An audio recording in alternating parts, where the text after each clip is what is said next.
da agência de notícias estatal chinesa Xinhua, falando aqui, Diplomacy, China and Brazil, friends oceans away. Diplomacia de Xi, né, um trocadilho aqui, a China e Brasil, amigos com um oceano de distância. E a matéria toda ali explicando por que esses dois países têm laços que remontam aí a 49 anos atrás e fazendo um balanço muito positivo, claro, dessa visita. O que está acontecendo agora, professor, que é muito interessante, é que os bolsonaristas estão usando a mídia tradicional para atacar o Lula. E aí você vê também a quem eles servem. Por exemplo, está aqui o Flávio Bolsonaro falando Dilma, como ele chama o Lula, é o responsável que não mede o peso de suas palavras pelo cargo que exerce. O Brasil sempre foi parceiro dos Estados Unidos. De graça, por suas asneiras, o país poderá sofrer algum tipo de sanção pela maior potência econômica do mundo. Quer dizer, que sanção, eu não sabe nem o que ele está falando, se bosta. Mas olha só, vale a pena ouvir o que o Lula falou. E por que isso pegou tanto? E, de novo, a Folha de São Paulo se prestando a esse papel aí de pau mandado, de garota de recados do Império Americano. Agora, outro país importante é os Estados Unidos, ou seja, é preciso que os Estados Unidos pare de incentivar a guerra e comece a falar em paz. É preciso que a União Europeia comece a falar em paz, para a gente poder convencer o Putin e o Zelensky de que a paz interessa a todo mundo e a guerra só está interessando, por enquanto, aos dois. Agora... declaração certeira também, né, professor? O Lula, o peso dele para falar isso, falar num grupo para negociar a paz, vai além da retórica. Isso aí pode ter um efeito até na guerra da Ucrânia? Perfeito, Kiko. Não só pode, como tem, eu diria assim, sem nenhum exagero, né, que o presidente Lula, ele é o homem certo no lugar certo no tempo certo. Por quê? Porque ele vem com o lastro de quem tem a biografia dele, de quem fez 2 governos que ficaram marcados pela chancelaria do Celso Amorim, que é um dos maiores diplomatas do mundo, e que, não só pelo Celso Amorim, né, Samuel Pinheiro Guimarães, a chefia do Itamaraty, e Marco Aurélio Garcia, saudoso Marco Aurélio Garcia, como assessor especial, que é o cargo que o Celso ocupa hoje. Então, digamos, essa tríade, junto com o presidente Lula, montou a política externa chamada de ativa e altiva, que corrobora. Né? O Celso Amorim, ele tem entrada livre no mundo todo. Agora, 20 dias atrás, antes dessa viagem, ele foi ao Kremlin, foi recebido pelo Putin. Conversou mais de 1 hora. Né? Detalhes da conversa dizem que ele arrancou risadas do Putin, que é uma cena já improvável, mostra como o Celso Amorim ele passa pelos corredores do mundo. Né? E tem essa entrada também na Casa Branca, tem essa entrada na Casa do Povo, tem essa entrada no Kremlin, e respeitado por todos. Então, o papel de Celso Amorim e de Lula nesse momento, e do atual chanceler, o Vieira, é muito importante. Esse encontro do Lula com o Xi, e eu já vou entrar direto na sua colocação, que é fundamental, é uma espécie de um encontro, né? Eu estou, escrevendo um texto sobre isso para o Jornal da USP, que é um encontro entre o filho do povo e o filho do vento. Né? Pegando aqui as tradições, como diria o Sérgio Buarque de Holanda, das raízes nossas do Brasil, e as tradições milenares chinesas. O Lula, sem dúvida nenhuma, é um filho do povo, de onde ele vem e aonde ele chegou. E, uma vez chegado lá, representando e honrando os interesses do povo, não traindo os interesses do povo, é o legítimo filho do povo. E depois de tudo que ele passou, e filho do povo, não só porque ele representa os interesses do Brasil. A dimensão do Lula é muito maior do que isso. O que já seria formidável, né? Sendo em vista o nível de comparação que a gente tem aí, para ficar só depois da redemocratização. Mas, mais do que representar o Brasil, ele representa a nossa região. Ele representa os latinos perdidos da terra. E, mais do que isso, ele se tornou uma voz do sul global. Quando ele vai a esses encontros, quando ele vai no G20, que, aliás, diga-se de passagem, ele e Celso Amorim formaram, no Banco dos BRICS, que eles formaram, Quando eu falo eles, né, eles estavam dando a sua contribuição fundamental ali. Quando ele vai, agora, desde a presidência dele, nunca mais o Brasil foi convidado. Vai ao G7. E ele vai lá e ele fala de igual para igual. Veja bem, no último G7 que ele participou, ele falou: ô, presidenta Merkel, ministra Merkel, chanceler, né? Muito obrigado, mas eu não vim aqui para tomar cafezinho e ficar ouvindo vocês. Eu também tenho colocações para fazer. Se a gente não for combater a pobreza, se a gente não for combater a fome, e se a gente não olhar para os desolados, falando com a Merkel, percebe? Dessa terra, então ele honra, ele é o filho do povo. Por que o filho do vento? O filho do vento é o Xi, pela coisa do mandato do céu. A coisa aquele que representa os céus, a tradição milenar. Eles traduzem lá como filho do céu, ou pode chegar também aqui como filho de Deus, né? Porque o mandato vem do céu, e isso traz a ele uma responsabilidade pessoal de honrar o seu povo. Uma responsabilidade que está nos analectos do confucionismo, que para eles lá é uma mistura de Bíblia com Constituição, é um encontro entre o material e o espiritual que se funda. Os analectos lá são tão lidos quanto a Bíblia no Ocidente, lá em proporção.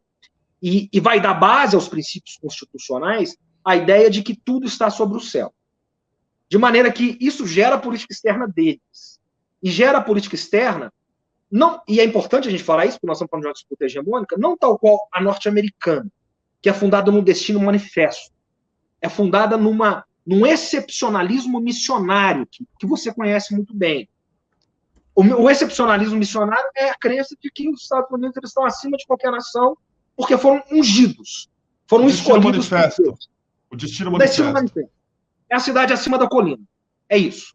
Então, eles têm que, através de 3 pontos, colocar a vontade da qual eles foram de maneira missionária, incumbidos pelo mundo, mas que, no fundo, encobre os seus interesses nacionais. Quais são esses 3 pontos? E aí não pode haver inocências, né? Porque a política externa ela não é de ingenuidade, não é de inocência, não é de moralismo ou falso moralismo, ela é sobre interesses. E aí os Estados Unidos colocam o quê? Nós temos que exportar a democracia, e se a gente fizer um exame minimamente com acuidade do que é a democracia norte-americana, só vou dar um relato aqui. O presidente ou a presidenta que ganha as eleições lá, muitas vezes não leva. Essa é a democracia que nós estamos falando. Não vou entrar aqui nas questões raciais, nas questões de direitos humanos, em Guantánamo, que não vale a pena. Segundo, eles intervêm nos países e também uma democracia relativa, né? Venezuela não é uma democracia, a Arábia Saudita é. Segundo, questão dos direitos humanos.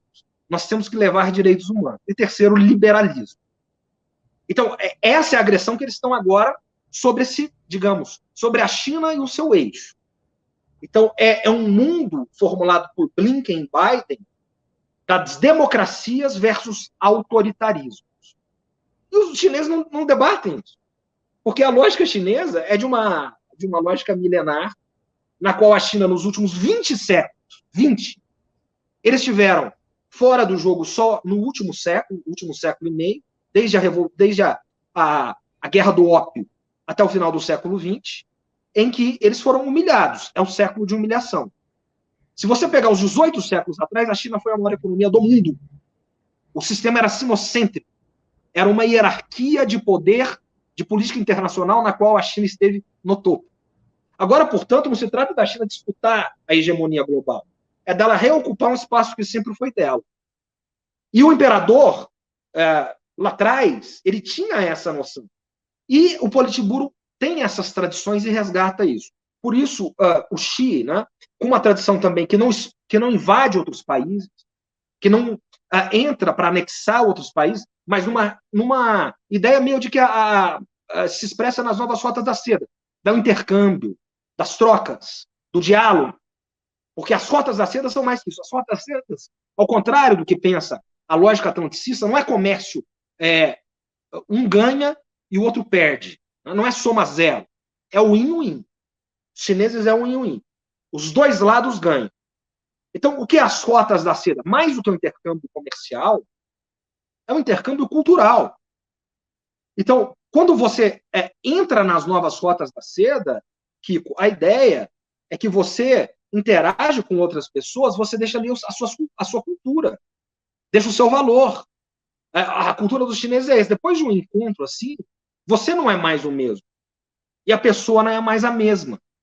Porque um aprendeu com o outro. Onde tem 3 pessoas, 2 sempre serão alunos. Essa é a cultura. Então, por isso esse encontro é tão forte. Porque é um encontro, Kiko, entre alguém que vem da terra e alguém que tem esses mandatos de milenários, né? E o Lula, o presidente Lula, ele desde o princípio, de maneira inédita, ele diz o seguinte: nós vamos fazer a paz. O nosso interesse é com a paz. Enquanto o mundo todo está falando de guerra, enquanto há pressões homéricas vindo do eixo atlanticista, o Lula, primeiro, ele resiste bravamente. Este talvez tenha sido o maior feito dos 100 dias do governo Lula do ponto de vista de política externa. Ele resistiu a uma entrevista do Olaf Scholz, a uma visita do Olaf Scholz, que é, enfim, a Alemanha, o principal país da Europa. Depois, há uma ligação, digamos, exaustante do Macron, pedindo para que o Brasil enviasse equipamentos militares para ajudar a Ucrânia. Bom, se o Brasil envia equipamentos militares para ajudar a Ucrânia, o Brasil tem lá. Lula deixou claro que isso não aconteceria. Depois, na viagem à Casa Branca, no encontro com o Biden, com o Blinken, os democratas, certamente houve um assédio para que o Brasil entrasse. E esses assédios, eles são poderosíssimos, como você sabe bem. E Lula resistiu. E falando sempre no quê? Na paz. E não numa paz em que o Brasil seria um mediador único. Porque ele sabe que o Brasil ele tem o papel de agregar, mas de uma liga da paz. No estilo de Wilson, né, num clube da paz, que pode envolver outros atores neutros e outros atores que estão interessados na paz. Por exemplo, a Turquia, que está no Ocidente e no Oriente ao mesmo tempo. Tem um pé em cada lado. É a antiga Constantinopla. É a divisão de 2 mundos. A Turquia está na OTAN, mas não está na União Europeia. A União Europeia jamais aceita a Turquia. Por quê? Porque tem o Tratado de Maastricht. E o que diz o Tratado de Maastricht? Livre circulação. E a Turquia é a maioria muçulmana. Os europeus não aceitam isso. Se entrar um muçulmano ali, vai passar por toda a Europa. Isso é um anátema do ponto de vista da dita supremacia embutida nos valores. É isso que eu quero trazer, um pouco dos valores europeus. Então a Turquia está nos 2 mundos. E o Erdogan tem boas relações com Putin. Está na OTAN. Trazer, por exemplo, a Indonésia. A Indonésia, que é um país grande, populoso, forte, economia em desenvolvimento, é um país do sul global. E que, análogo à Turquia, é um país que tem uma ocidentalização forte, mas também é um país muçulmano, é um país que tem tradições orientais. Trazer a Índia, por quê? Porque a Índia é muito próxima da Rússia, a Índia compra equipamentos militares da Rússia, é o maior importador de equipamentos militares da Rússia, estão juntos nos BRICS, estão juntos na Organização para a Cooperação de Xangai. Mas a Índia também está junto no Quad, que é uma organização militar europeia, que envolve Estados Unidos como capitão, para cercar o Mar do Sul da China. Então a Índia, ela faz esse pêndulo, ela faz esse balanço, ela faz essa equidistância. Bom, você une países assim, não se sabe quando vai vir a paz. E esse é o ponto que o Lula traz. Não se sabe se a paz é para amanhã ou ela é para daqui meses. Mas uma hora ela vai ter que vir. Uma hora a guerra vai se exaurir. E quando vier a paz, você já tem uma liga de negociadores que já falam dela antes dela acontecer e que estão prontos para sentar na mesa. Porque uma hora, quando ela vier, vai ter que se sentar na mesa de um lado, Putin e o governo ucraniano. E alguém vai ter que mediar. E o Lula, junto com outros países que têm peso nas relações internacionais, que não entraram na guerra e que não têm interesses nessa guerra, pelo contrário, têm interesse na paz, estão legitimados para negociar a paz.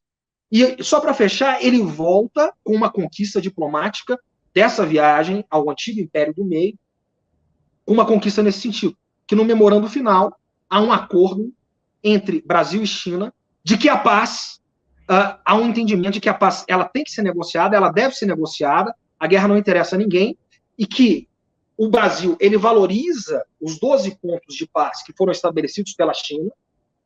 Depois que o Lula começou a falar pela paz, claro que os chineses já pensavam nisso, e que a China reitera o Brasil como um legítimo negociador para a paz, e que mais países precisam se juntar na paz. como que dando uma legitimidade para o Brasil, falando, olha, vocês são os negociadores do Sul Global. Isso está no documento assinado pela China e pelo Brasil. O que é uma vitória diplomática também incomensurável, intangível.